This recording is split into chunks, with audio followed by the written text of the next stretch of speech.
AP EAMCET 2024 సంబంధించి కౌన్సిలింగ్‌కి సంబంధించి seat allotment ఏదైతే ఉందో అదైతే రేపైతే రిలీజ్ చేయడం అయితే జరుగుతుంది. అయితే ఏ విధంగా మీ యొక్క సీట్ అలాట్‌మెంట్ అనేది చెక్ చేసుకోవాలనేది ఈ వీడియోలో చెప్తాను. ఇంకా ఎవరైనా లైక్ చేయకపోతే లైక్ చేయండి. వెబ్‌సైట్ సంబంధించి లింక్ అనేది డిస్క్రిప్షన్‌లో ప్రొవైడ్ చేస్తాము. ఆ యొక్క లింక్ ప్రెస్ చేస్తే మీకు ఈ విధంగా ఓపెన్ అవుతుంది. కదా!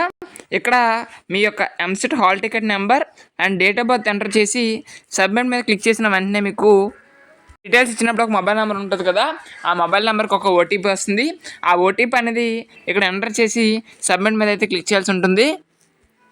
ఇప్పుడు ఈ విధంగా వస్తుంది. ఇక్కడ allotment order, self reporting, web options report అని వస్తుంది. మీరు అలాట్మెంట్ ఆర్డర్ మీద అయితే క్లిక్ చేయాలి. క్లిక్ చేసిన వెంటనే మీకు ఈ విధంగా అలాట్మెంట్ ఆర్డర్ రావడం జరుగుతుంది. ఇక్కడ మీకు ఏ కాలేజ్ వచ్చింది అనేది ఇక్కడైతే మీకు డిస్ప్లే అయితే అవుతుందన్నమాట. కాలేజ్ నేమ్తో కంప్లీట్గా, అంటే మీకు ఇక్కడ ఏ కాలేజ్ అయితే వచ్చిందో ఆ కాలేజ్ నేమ్ అనేది ఇక్కడ క్లియర్గా డిస్ప్లే అయితే అవుతుంది. ఓకేనా? ఈ యొక్క అలాట్మెంట్ ఆర్డర్ అనేది డౌన్లోడ్ చేసుకోవాలి.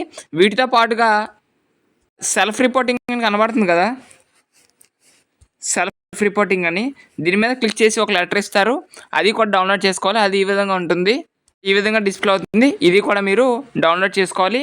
అదేవిధంగా మీరు ఈ కాలేజ్లో జాయిన్ అవ్వాలి అనుకుంటే యాక్సెప్ట్ మై జాయినింగ్ కూడా క్లిక్ చేయాలి. ఓకేనా? ఒకవేళ మాకు ఈ కాలేజ్ వద్దు బ్రో, మేము సెకండ్ కౌన్సిలింగ్కి వెళ్తాము అనుకుంటే ఈ కాలేజ్కి యాక్సెప్ట్ మై జాయినింగ్ క్లిక్ చేయాల్సిన అవసరం లేదు.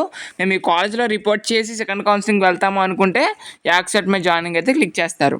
మీకు allotment order plus self reporting letter, ఈ రెండు కూడా మీరు డౌన్లోడ్ చేసుకొని మీరు మీ యొక్క కాలేజెస్కి అయితే వెళ్ళాల్సి ఉంటుంది. అంటే మీకు ఏ కాలేజ్లో సీట్ వచ్చిందో ఆ కాలేజ్కి వెళ్ళి రిపోర్ట్ చేయాల్సి అయితే ఉంటుంది. ఈ విధంగా మీరు మీ యొక్క సీట్ అలాట్మెంట్ అనేది చెక్ చేసుకోవచ్చు అనమాట. ఏవైనా డౌట్స్ ఉంటే కామెంట్ బాక్స్లో కామెంట్ చేయండి. Thanks for watching this video.